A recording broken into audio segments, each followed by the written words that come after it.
berupa air. Yang kedua, kertas yang dipotong. Kalian kalau potong kertas itu kan bentuknya kertas dari sebelum dipotong dan sesudah dipotong itu kan berbeda kan ya?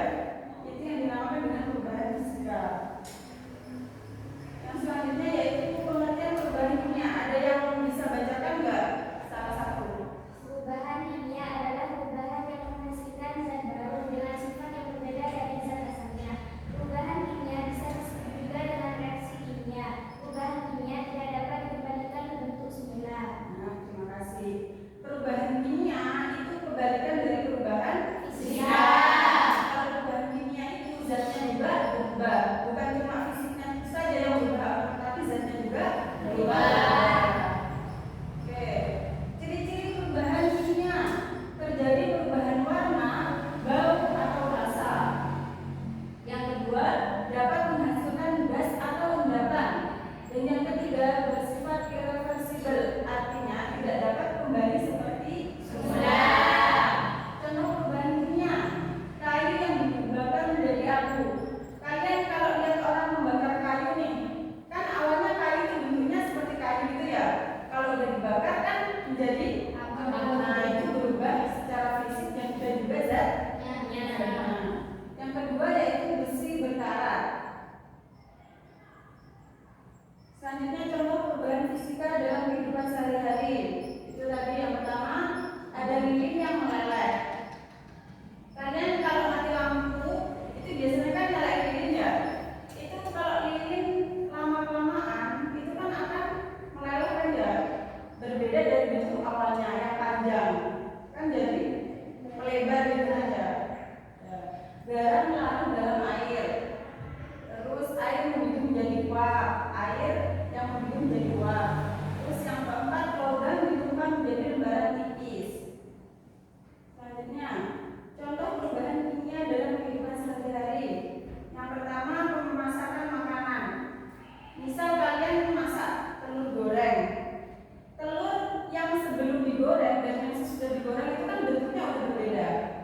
Dan juga zatnya juga berbeda. Yang kedua, pembakaran kayu tadi. Yang ketiga, proses fotosintesis pada tumbuhan. Ada yang tahu nggak fotosintesis itu apa? Ayo, fotosintesis itu apa?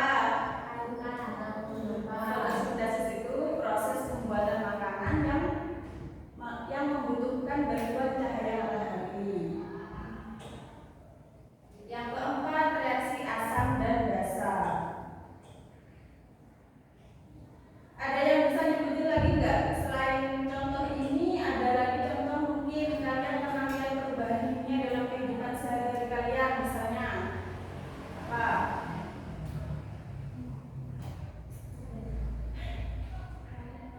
Ayo Pak. Bisa nggak ada?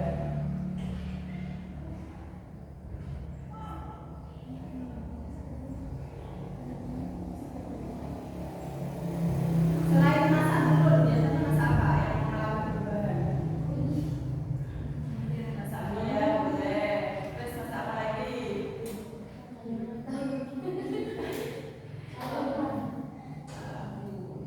Kayak kalau ketika mandi kita sabun cair kan kalau disusun Ah ya, sabun cair ya.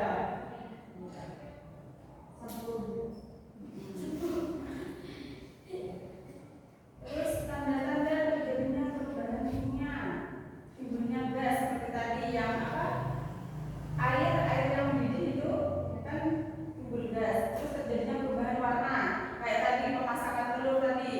Awal telur belum digoreng dan sudah digoreng itu kan warnanya berbeda kan ya. Terus munculnya bau yang khas, baunya juga akan berbeda.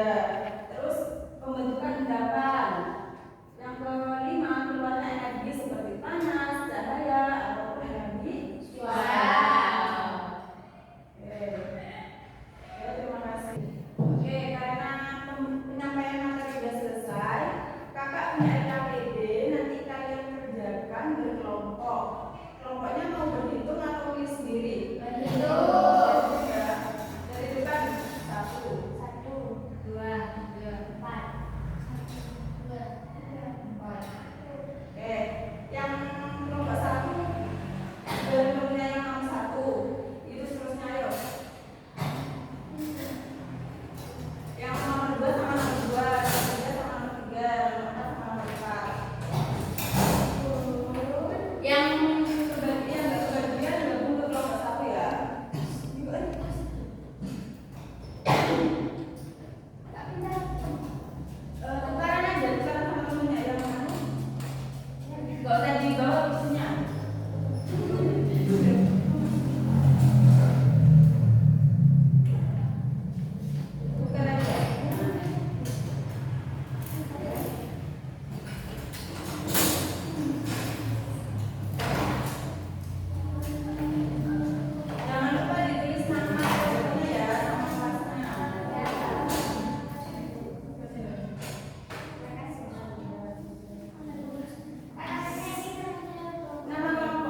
Huruf